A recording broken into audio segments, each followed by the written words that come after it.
I am here with Madeline Heatherton, and she has a documentary called The Surgery Ship, and she's here to join us at the Sarasota Film Festival and tell us what exactly the storyline is about. Yeah. So The Surgery Ship is a feature documentary that follows the stories of volunteer medics and on the world's largest civilian hospital ship.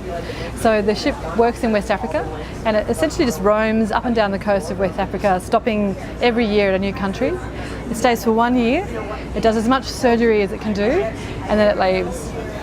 Well, who funds the actual ship? How do an operation like that? Yeah, so it's a non-governmental organisation, it's a charitable organisation. It doesn't get any government money, it's all done on private donations.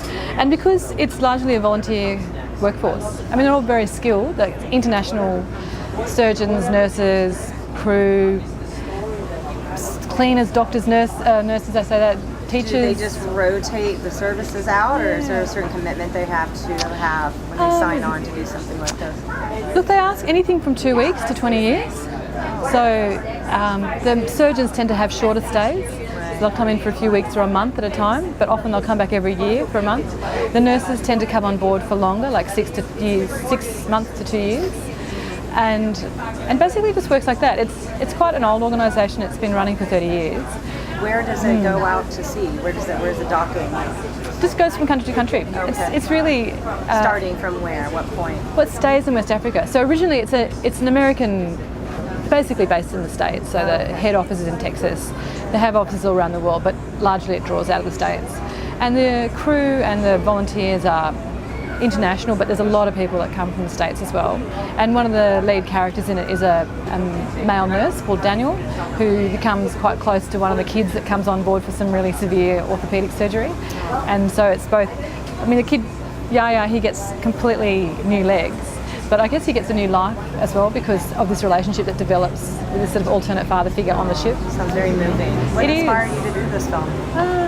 Partly some experiences I had myself. I've got a 5-year-old boy, and when he was born he was premature and he was very sick.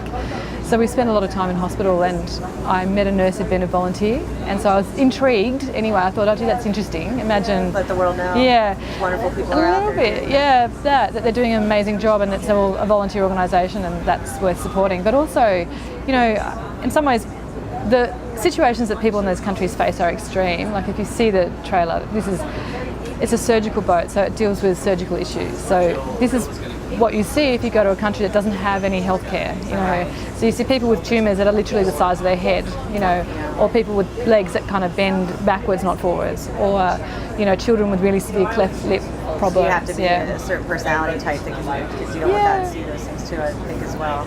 I think the impulse to help is a really natural human impulse. Like, I don't think that that's foreign to anyone. To be willing to take on that kind of situation is, like another step forward into that.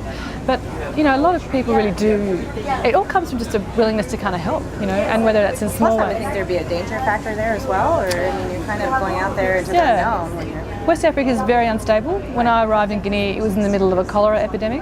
Halfway through, they had major riots where the city was closed down and parts of it were burnt. I mean, it's a really unstable place, and that's the nature of West Africa.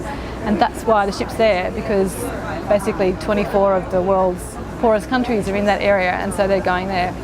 Yeah. Well, we're glad to have you here. It's very inspiring. It sounds like a wonderful thing you're doing. Yeah. Oh, well, not me really. It's the ship doing it, but I'm really happy that the film's there. Exposing that there's such a thing out there like that. Yeah. Yeah, that's great. Good luck to you. Thank you for being here. Thanks.